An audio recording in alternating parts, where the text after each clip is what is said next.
بیچاری کئی روز سے دم توڑ رہی ہے، ڈر ہے خبر بد نہ میرے منہ سے نکل جائے، تقدیر تو مبرم نظر آتی ہے ملے کے لیے، پیران کلیسا کی دعا ہے کہ یہ کل جائے۔ تو پہلی بات میری ختم ہوئی، عالمی نظام خلافت دنیا کی تقدیر مبرم ہے، ہو کر رہے گی، اس میں کسی صاحب ایمان کو کوئی شک، کوئی شبہ، کوئی ریب نہیں ہونا چاہیے۔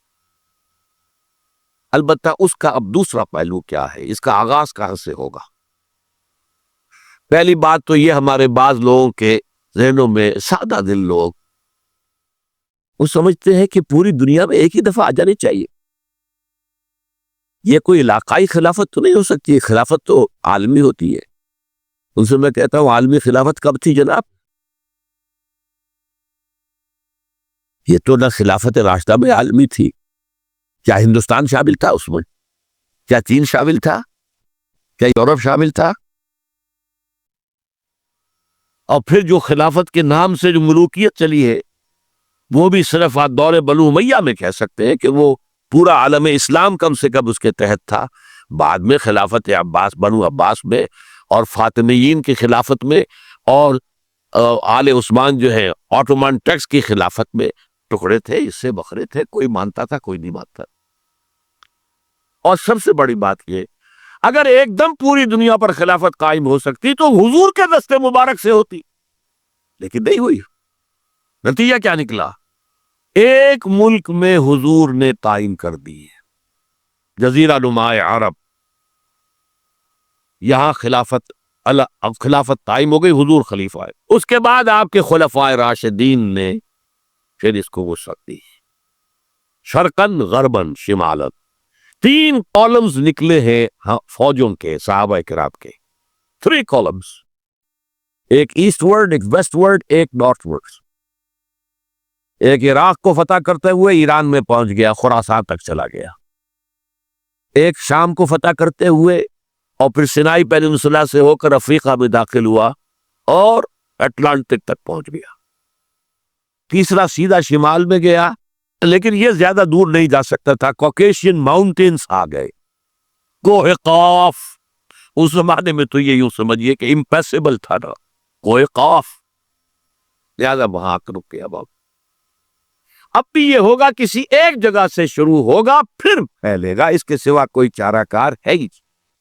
اگر ہر جگہ پوری دنیا میں ایک ہی وقت میں ہو سکتا تو حضور کے دست مبارک سے ہوتا صلی اللہ علیہ وسلم۔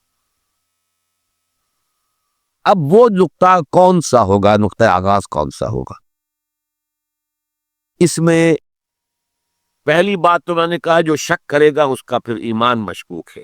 ہوگا، لازماً ہوگا، گلوبل ہوگا، پوری دنیا میں ہوگا۔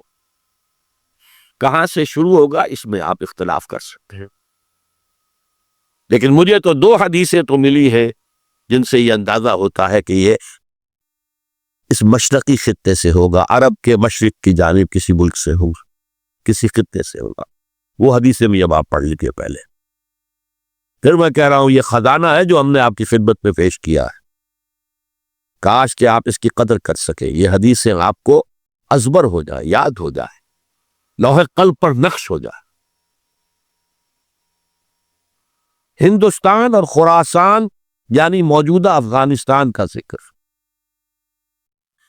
ابن ماجہ کی روایت ہے، عن عبداللہ ابن الحارث رضی اللہ تعالی عنہ قال رسول اللہ صلی اللہ علیہ وسلم یخرج ناس من المشرق یوطئون للمہدی یعنی سلطانہ، یعنی سلطانہ، دونوں طرح سے پڑھ سکتے ہیں۔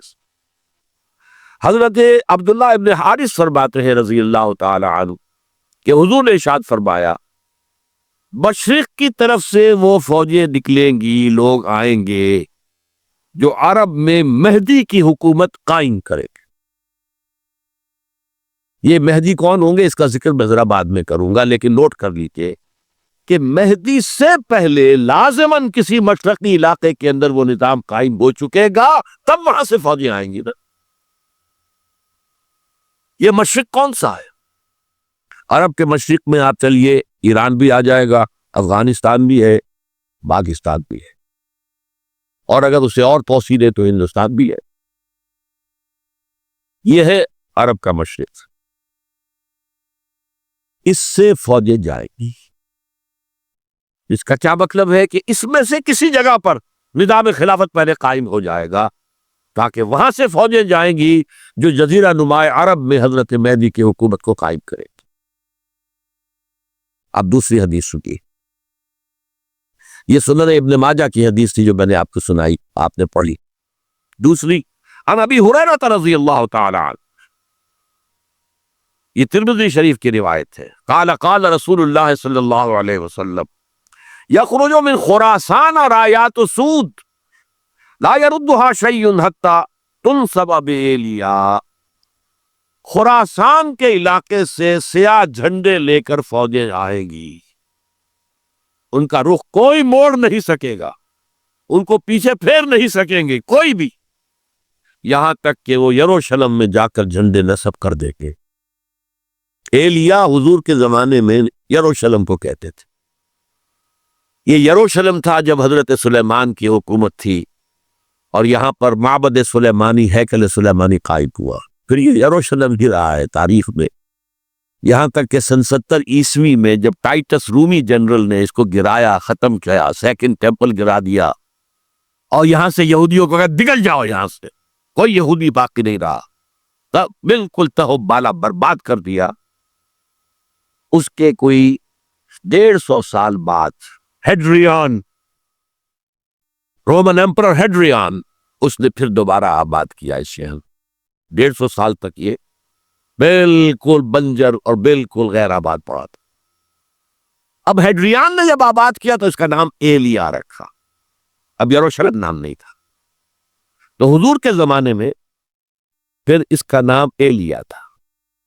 اور اب اس سے کیا معلوم ہو رہا ہے کہ یہ یروشلم مسلمانوں کے قبضے سے اس وقت نکلا ہوا ہوگا، ایک دفعہ پہلے نکلا تھا، سن 1099 عیسوی میں مسلمانوں کے ہاتھ سے نکلا، کروسیڈرز، عیسائیوں نے آ کر اس کو قبضے میں کیا، لاکھوں مسلمانوں کو مارا، قتل کیا۔ اس کو 1187 عیسوی میں واپس لیا ہے۔ کس نے لیا ہے؟ صلاح الدین ایوبی کرد۔ عرب کھوکھلے ہو چکے تھے، عربوں نے کھویا، واپس نہیں لے سکے، بہت حکومت کر چکے تھے، 400-500 برس کی حکومت کر کے، اور ان کے عیش اور ان کے آرام اب ان میں جان نہیں تھی کہ وہ واپس لے سکے۔ واپس لینے والا گرم کرد خون تھا، صلاح الدین ایوبی۔ تو گویا کہ اب آپ سمجھئے کہ 88 برس تک عیسائیوں کا قبضہ رہا یروشلم پر۔ اب 1967 میں یہودیوں نے قبضہ کیا ہے، اور اب 38 برس تو ہو گئے، 88 نہیں، 38 برس تو ہو گئے، لیکن وہ دور آئے گا کہ اب پھر لیں گے، لینے والے عرب بھی نہیں ہوں گے، خراسان کے علاقے سے فوجیں آئیں گی۔ یہ خراسان کیا تھا؟ ایلیا تو میں نے آپ کو بتا دیا، یروشلم کا نام ہے۔ خراسان اس زمانے میں ایک بہت بڑے ملک کو کہتے تھے، کچھ حصہ پاکستان کا بھی اس میں شامل ہے، کچھ حصہ ایران کا بھی ہے، ایران کے اس حصے کو اب بھی خراسان کہتے ہیں، وہ ایک صوبہ ہے، خراسان ایک صوبہ ہے ایران کا چھوٹا سا۔ پاکستان میں خاص طور پر یہ جو علاقہ مالاکنڈ ایجنسی کہلاتی ہے، اس سے اوپر جتنا علاقہ ہے، اور یہ جو واخان کی ایک پٹی آتی ہے اوپر، واخان افغانستان کی ایک پٹی سی دم سی چلی آتی ہے جو جا کر چائنا کی سرحد سے مل جاتی ہے، یہاں سے لے کے یہاں تک یہ جو مالاکنڈ کا وہ درہ ہے اور پہاڑ ہے، یہ بھی خراسان کا حصہ ہے۔